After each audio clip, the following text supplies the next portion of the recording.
안녕하세요, 율렉입니다. 반갑습니다.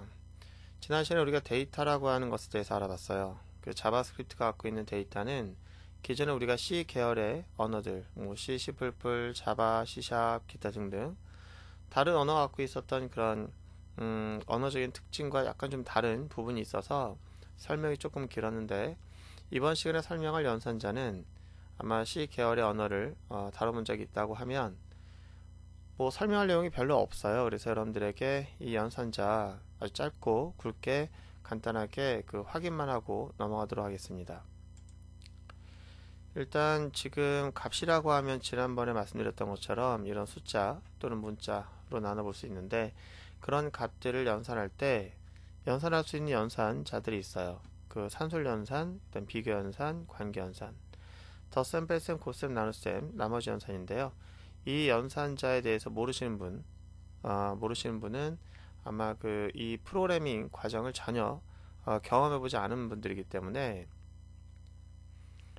또는 C 계열이 아닌 뭐 다른 완전히 그 다른 형태의 언어를 다뤄본 적이 있다고 하면 모를 수도 있겠지만, 그런 분들은 선수 과목으로 프로그래밍을 먼저 공부하시고 오시는 게 좋을 것 같다고 말씀드렸는데, 특별하게 제가 설명할 내용은 없는 것 같습니다. 그리고 비교연산자, 설명을 꼭 해야 하는지 모르겠는데 이것도 아마 다 알고 계실 거라 생각하고요. 그 다음에 관계연산자, ND연산, OR연산 다 알고 있을 거라고 생각됩니다. 그래서 여러분들이 이 내용을 다 알고 있을 거라 생각되기 때문에 저는 설명할 내용이 없어요. 정말 무책임한 말처럼 들리겠지만, 정말 만약에 그렇다고 하면 정말 죄송합니다. 학습 목표에서, 학습 개요에서도 말씀드렸던 것처럼 이 과정은 이런 거 하나하나 설명하기에는 자바스크립트가 다뤄야 할 내용이 좀 많기 때문에, 그런 것들은 제가 미리 선수 과목으로 공부하고 오셨으면 한다 말씀을 드렸는데, 좀 그렇지 않은 분들은 좀 어렵게 느낄 수 있겠네요. 정말 죄송하다고 생각되고요. 이 연산자를 여러분들이 안다라고 하면 확인 작업만 몇 개 좀 할게요. 자, 3 더하기 4의 결과가 뭔지는 알 거라 생각돼요. 7이겠죠? 이건 어떻게 될까요? 연산할 때는 앞에서부터 연산이 이루어질까요? 그건 아니겠죠, 그죠? 우리가 연산자에는 연산자 우선순위라는 게 있어서 이 덧셈보다는 곱셈이 먼저 일어나겠죠. 이거는 그 언어가 아니고요, 이 프로그래밍이 아니고 수학에서부터 원래 그런 거예요. 곱셈이 먼저 연산되고 그 다음에 덧셈이 나중에 연산됩니다. 그래서 앞에서부터 연산이 이루어지게 되면은 7에다가 1을 곱하니까 14인데 그건 틀린 답이고요. 이렇게 되겠죠. 먼저 여기다가 곱하기 8에다가 3을 더하니까 11, 이렇게 11이 나와야 정상이 되겠죠. 자, 그 다음에 3.5와 4.6 덧셈하면 당연히 몇이 나오는지는 알고 있을 거예요. 그죠? 3하고 4를 더하니까 7이니까 두 개 더하면은 7인데 뒤에가 이제 소수점이 있으니까 8.1이 되겠죠. 그런데 이건 어떻게 될까요? 이거는 같은 자료형인데 얘는 자료형이 다르죠. 그러면은 이건 연산 오류가 발생하는 거예요, 원래는요. 하지만 우리가 자료형이 다를 경우에 이 런타임에 런타임 실행 환경이 둘이 다른 형태인데 변환을 하면 할 수도 있을 것 같다라고 생각한다면 변환을 자동으로 해주는데, 묵시적인 자료 형식의 변화가 이루어진다고 알고 계실 거예요. 그래서 얘가 실수형이 되든 얘가 정수형이 되든 바뀌긴 바뀔 건데, 누가 누구로 바뀔까요? 그 손실되지 않는 쪽으로 변화를 갖겠죠. 만약에 4.5라는 녀석을 정수로 바꾸려고 하면 0.5라고 하는 걸 날려먹어야 되잖아요. 그러면 손실되는 거잖아요. 그래서 차라리 얘가 0.0을 갖는 게 낫죠. 그래서 손실이 없는 쪽으로 변화를 하게 되다 보면 정수가 실수로 바뀌게 돼요. 묵시적으로 그렇게 바뀌는데, 그것을 우리가 묵시적인 형식 변환 이렇게 얘기를 했었죠.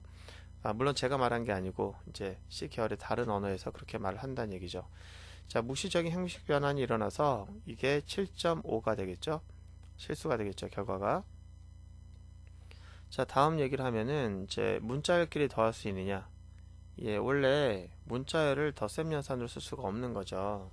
그래서 다른 객체지향 언어에서는 얘를 뭐라고 하냐면 연산자 오버로드라고 하는 기능을 이용해서 문자를 더할 수 있게 해주는데, 자바스크립트도 문자열끼리 더할 수가 있습니다. 그래서 3과 4가 더해지면 7이 되는 게 아니라 문자열끼리 더했으니까 문자열이 되겠죠. 결과가 정수와 정수가 연산되면 결과가 정수가 남겨지고, 실수와 실수가 연산되면 결과와 실수가 남겨지는 것처럼 문자열과 문자열이 연산되면 문자열이 남겨지겠죠. 그래서 3, 4가 됩니다. 자, 그 다음에 이건 또 문제네요. 같은 형식을 가져야 되는데 숫자와 문자 어떻게 되죠? 더해지면 에러가 나야 되겠지만 변화를 줄 수가 있을 것 같아요. 얘가 얘로 바뀌든 얘가 얘로 바뀌든 해야 될 텐데 그 결과가 어떻게 될까요? 얘가 숫자로 바뀌었다고 하면은 7이 될 거고 얘가 문자로 바뀌었다고 하면은 3, 4가 될 텐데 그 결과는 여러분들이 확인해 보시면 좋을 것 같은데요. 일단 저희가 과거에 다뤘던 그 예제 파일을 보시면은 여기서 기본적인 앞에 다뤘던 예제는 주소로 좀 바꾸고 여기에서도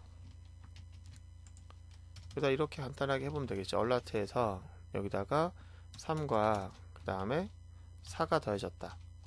자, 묵시적인 형식 변환이 가능할 것 같은데 얘가 3을 문자열 3으로 바꿔줄 것인지 아니면 4가 숫자 3으로 바뀔 것인지 여러분들이 실행해 보시기 바랍니다.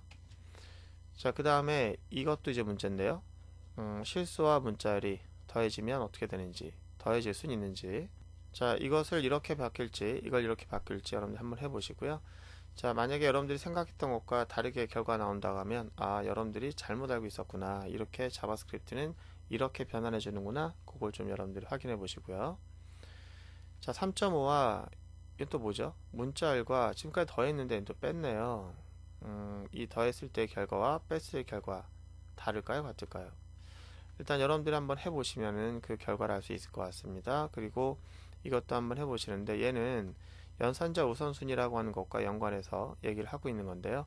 이 결과는 얘가 더 먼저 될지 얘가 더 먼저 될지 그걸 좀 보여주고 있는 건데요. 이때 우리가 이 부등호라는 것이 문자를 비교할 때도 사용되고 있는데 이것에 대한 결과는 어떻게 되죠? 얘가 더 클까요? 얘가 더 클까요? 이건 제가 좀 먼지를 좀 해야 되겠네요. 문자열을 비교할 때는요, 저희가 볼 때는 얘가 숫자로 본다면 32가 되겠고 얘는 4가 되겠죠. 그럼 당연히 32가 크죠. 근데 문자열은 그렇지 않아요. 문자열은 앞 글자를 가지고 비교합니다. 그래서 앞 글자가 크면 큰 거예요. 그러면 얘하고 얘하고 비교했을 때 앞 글자가 뭐예요? 3이고 4니까 얘가 크죠. 그러니까 이 부등호에 대한 결과는 false가 돼서 거짓이 되겠죠. 자, 이런 거 확인을 꼭 해보시고요. 그렇다면 또 문제가 이것은 또 부등호 연산을 할 수가 있느냐, 얘가 문자열이고 얘는 숫자인데 이게 변환이 되는지, 안 된다면 오류가 나는지, 아니면 변환이 된다면 이게 참인지 거짓인지.